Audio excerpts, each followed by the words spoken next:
السلام علیکم ناظرین، آپ کا میزبان مفتی عبدالخالق باروی آپ کی خدمت میں حاضر ہے۔ ایک بار پھر آج ایک نئے ٹاپک کے ساتھ میں حاضر ہوں۔ آج کا ہمارا ٹاپک ہے نکاح والدین رسول سے ولادت رسول تک عنایات خداوندی، یعنی جب سے حضور صلی اللہ تعالی وسلم کے والدین کریمین کا نکاح ہوا ہے تب سے لے کر حضور کی ولادت تک کا ہم صرف احاطہ کر رہے ہیں کہ کتنے آپ صلی اللہ تعالی وسلم کے والدین کریمین پر عنایات مختلف مقامات پر ہوتی رہی ہیں۔ اللہ رب العزت نے قرآن پاک میں ارشاد فرمایا، لا اقسم بہذا البلد وانت حل بہذا البلد ووالد وما ولد۔ اللہ رب العزت نے شہر مکہ کی قسم کھائی اور حضور صلی اللہ تعالی وسلم کے رہن سہن کی قسم کھائی اور ساتھ ہی آپ کے والد ماجد کی بھی قسم کھائی۔ بعض مفسرین کا کہنا ہے کہ اس والد سے مراد حضرت ابراہیم ہے، بعض نے جناب ابی طالب کا ذکر کیا ہے، بہت سارے مفسرین نے آپ کے والد ماجد جناب سیدنا عبداللہ رضی اللہ تعالیٰ عنہ کا ذکر کیا ہے۔ لیکن ہم ابتدا کرتے ہیں آپ صلی اللہ تعالی وسلم کے والدین کریمین کے نکاح کی۔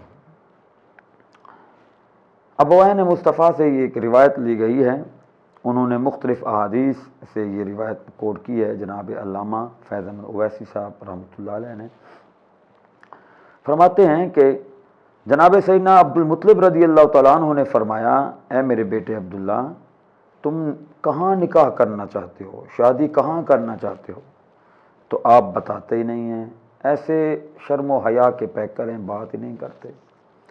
تو جناب سیدنا عبد المطلب رضی اللہ تعالیٰ عنہ نے کیا کیا، آپ کے دوستوں کو چند سکوں کی لالچ دی، میں آپ کو درہم دوں گا، آپ اپنے اس دوست سے پوچھیں کہ یہ کہاں نکاح کرنا چاہتے ہیں۔ تو جب دوستوں نے آپ سے پوچھا تو آپ نے فرمایا میرا تو نکاح ہو چکا ہے۔ کہا کیسے ہو چکا ہے؟ فرمایا میرا نکاح تو حضرت سیدہ آمنہ بنت وہب کے ساتھ ہو چکا ہے، وہ بھی ایک بہت بڑے سردار، ادھر مدینہ رہتے تھے، اس وقت مدینہ کو یثرب کہتے۔ تو آپ کے والد نے جب یہ بات سنی تو خوش ہوئے اور اپنے بیٹے سے پوچھا، اے میرے بیٹے بتاؤ کیسے آپ کا نکاح ہوا ہے؟ تو آپ عرض کرتے ہیں، بابا جان میں ایک رات خواب دیکھ رہا تھا تو میرے خواب میں جد الانبیاء حضرت ابراہیم خلیل اللہ علیہ الصلوۃ والتسلیم تشریف لائے اور فرماتے ہیں، بیٹا تمہارا نکاح عرش معلیٰ پر سیدہ طیبہ حضرت آمنہ بنت وہب کے ساتھ کر دیا گیا ہے۔ بڑے خوش ہوتے ہیں کہ اتنی بڑی شخصیت کو آپ نے خواب میں دیکھا اور عرش پر آپ کا نکاح ہو گیا ہے۔ آپ اپنے بیٹے کا ہاتھ پکڑتے ہیں اور ادھر مدینہ میں لے آتے ہیں، جس کو اس وقت یثرب کہتے ہیں۔ جب جناب سیدنا وہب رضی اللہ تعالیٰ عنہ کے گھر آتے ہیں تو آواز دیتے ہیں، وہ ان کو بٹھاتے ہیں، بٹھانے کے ساتھ ہی جناب حضرت وہب فرماتے ہیں، اے متولی کعبہ، اے سردار قریش جناب سیدنا عبد المطلب، میری بیٹی نے ایک خواب دیکھا ہے، پہلے وہ سن لیں، بعد میں آپ کے آنے کا مقصد پوچھوں گا۔ کہا کون سا خواب؟ وہ بیان کرتے ہیں کہ میری بیٹی حضرت سیدہ آمنہ سلام اللہ علیہا نے خواب دیکھا ہے کہ میرے خواب میں جد الانبیاء حضرت ابراہیم علیہ السلام تشریف لائے ہیں اور انہوں نے ہمیں بتایا ہے کہ میری بیٹی تمہارا نکاح جناب حضرت عبداللہ بن عبد المطلب کے ساتھ عرش معلیٰ پر کر دیا گیا ہے۔ تو جب یہ خواب بیان کرتے ہیں تو جناب عبد المطلب رضی اللہ تعالیٰ عنہ بھی اپنے بیٹے کا خواب بیان کرتے ہیں، پھر نکاح کی تقریب کی تاریخ رکھ دی جاتی ہے، پھر نکاح ہوتا ہے ان دونوں شخصیات کا۔ یعنی یہ وہ شخصیات ہیں جن کا پہلے نکاح عرش معلیٰ پر ہوا تھا، بعد میں زمین پر ہوا تھا۔ اور اسی طرح نبی اکرم صلی اللہ تعالی علیہ وسلم کا ایک نکاح بھی ایسا ہی ہوا تھا جس کا ذکر قرآن میں ارشاد فرمایا، ام المومنین حضرت سیدہ زینب بنت جہش رضی اللہ تعالیٰ عنہ کے ساتھ جو نکاح ہوا تھا، اللہ نے فرمایا حبیب یہ عرش معلیٰ پر یہ نکاح ہو گیا ہے، آپ ان کے ہاں تشریف لے جائیے۔ امام الانبیاء صلی اللہ تعالی علیہ وسلم کے